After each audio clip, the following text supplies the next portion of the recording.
Le jury du prix Humanité a décerné son prix cette année à la thèse d'Alessia Zoubani, intitulée « Les machines du pouvoir, techniques et politiques entre l'Iran sassanide et le califat abbasside ».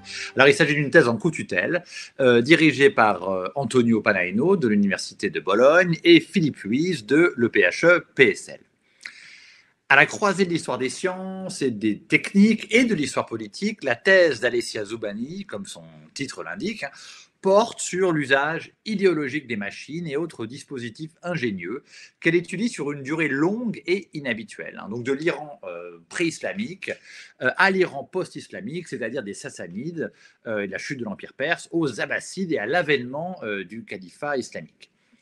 Alors la thèse d'Alessia Zoubani montre par une argumentation que nous avons trouvée remarquablement claire comment la réalisation, la mise en scène et la circulation de dispositifs ingénieux et d'automates, qui donc sont compris comme des machines du pouvoir, participent à l'idéologie politique et à la symbolique impériale en Iran, tant à la période sassanide qu'à l'époque abbasside. Alors au-delà de la réutilisation iranienne de connaissances techniques antiques, cette thèse montre la continuité entre l'époque sassanide et l'époque abbasside en termes d'idéologie politique, à travers la promotion, à travers le financement, l'exposition, voire l'échange diplomatique de machines et de dispositifs ingénieux, afin que les souverains se posent comme maîtres de la nature et maîtres du temps. Il y a donc, on le voit, deux continuités que la thèse d'Alessia Zoubani met en lumière. Les continuités sur le long terme, entre la période sassanide et abbasside en Iran, et puis la continuité du lien entre les artefacts et le discours du pouvoir. Alors, ce qui nous a particulièrement frappé dans le jury Humanité, dans la thèse d'Alessia Zoubani, c'est la variété des compétences qu'elle a requises, tant sur le plan de l'histoire des techniques que sur le plan linguistique. Nous avons été impressionnés par l'étude d'une documentation extrêmement variée, documentation textuelle, documentation iconographique et évidemment documentation multilingue. Alors, on trouve travailler dans la thèse des traités de mécanique et d'ingénierie tardo-antiques, en grec ou en latin, des œuvres littéraires en persan, des traités d'apocalyptiques zoroastriens, des ouvrages de poétique et d'historiographie en arabe. Et je souligne en outre qu'une partie importante de ces textes a dû être consultée sous forme de manuscrits. Donc tout ceci est vraiment très impressionnant. Il faut ajouter, et ce n'est pas un mince compliment, qu'Alessia Zoubani est de nationalité italienne, mais qu'elle a écrit sa thèse dans un français remarquablement maîtrisé, précis et clair sur un sujet, on l'a vu, fort technique et savant. Et par ailleurs, elle a fait cette thèse en seulement 4 ans, ce qui est en soi tout à fait remarquable. Donc au nom de tous les membres du jury Humanité, je veux adresser mes plus chaleureuses félicitations à Alessia Zoubani pour ce travail magnifique. Plusieurs membres de son jury de thèse appellent à une publication rapide de son travail. Je me joins à cet appel en espérant que le prix du jury Humanité lui permettra de rendre très vite accessible sa thèse sous la forme d'un bel ouvrage scientifique dont la lecture fera à l'évidence le bonheur des chercheurs de son domaine, mais aussi le bonheur plus largement de tous les lecteurs intéressés par l'histoire de la Perse, de l'Iran médiéval et par l'histoire des représentations du pouvoir. Alors je termine en félicitant également tout aussi chaleureusement les 5 docteurs auxquels nous avons attribué une mention pour leur thèse qui, chacune et chacun, dont le travail de chacun et chacune ont enthousiasmé le jury du prix Humanité. Au nom de mes collègues, je leur adresse mes meilleurs vœux pour la suite de leur carrière académique qui, à l'évidence, sera très prometteuse.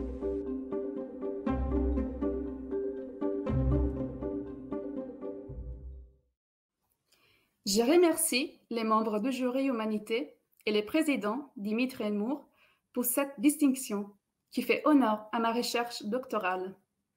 Ma thèse explore l'entrelacement entre la technique et la politique dans 2 contextes différents. D'une part, l'environnement palatial de l'Empire sassanide, les grands royaumes perses et l'Antiquité tardive. De l'autre, les milieux auliques des califes abbassides, au pouvoir un siècle après la chute de la dynastie perse. Plus spécifiquement, mon projet met en relief la valeur politique attribuée en ces milieux aux dispositifs ingénieux, des appareils mécaniques et pneumatiques tels que les horloges hydrauliques et les automates, dont les fonctionnements reposent sur l'emploi d'un mécanisme caché activant une série d'effets visuels. Des bons exemples sont représentés par les appareils que vous voyez dans les miniatures tirés de traités techniques sur les automates composés par des mécaniciens musulmans tels que les frères Banu Moussa et Al-Jazari. Reposant sur un corpus de sources iconographiques, archéologiques et textuelles en plusieurs langues, la thèse présente une étude sur les pouvoirs dans leur expression visuelle, à une période charnière entre la fin de l'époque sassanide et les premiers siècles de l'islam sous les Abbassides. Les califes, qui se considéraient comme les héritiers légitimes de la royauté sassanide, s'est posé en continuité avec les souverains perses sur de nombreux aspects.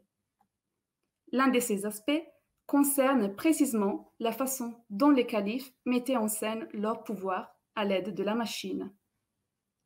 Les califes rivalisaient avec la dynastie perse dans la conception, la production et le déploiement des dispositifs ingénieux afin de mettre en scène leur puissance. À cet égard, les Abbassides ont consciemment récupéré les savoirs techniques et hellénistiques transmis au monde islamique par l'intermédiaire du byzantin et des sassanides. Ils mettaient ainsi en montre dans les milieux palatials arbres artificiels équipés d'automates sonores, horloges hydrauliques, trônes mobiles et autres. L'étude de l'utilisation de ces dispositifs a permis de révéler la puissance communicative et la valeur idéologique de ces machines dans les milieux auliques sassanides et abbassides.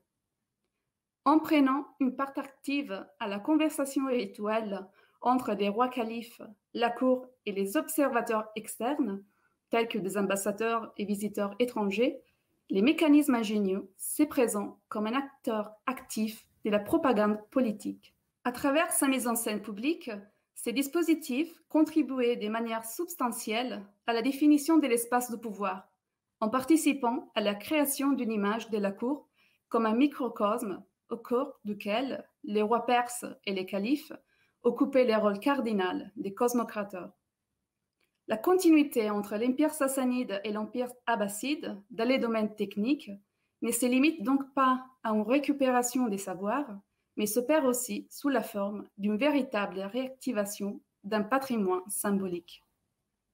Au final, avec ces projets de thèse, j'ai pu montrer que le monde des automates perses et abbassides est loin d'être aride. La richesse de découvertes que nous pouvons y faire ne laisse pas d'étonner et nous révèle plutôt l'étendue de nos méconnaissances. Tous les éléments montrent que l'étude des techniques dans les milieux perses et islamiques n'est qu'à son début. C'est en suivant ces pistes de recherche, me semble-t-il, que les études suivantes pourraient apporter une contribution à l'histoire des sciences et à l'histoire intellectuelle du Moyen-Orient ancien et médiéval. Je vous remercie de votre attention.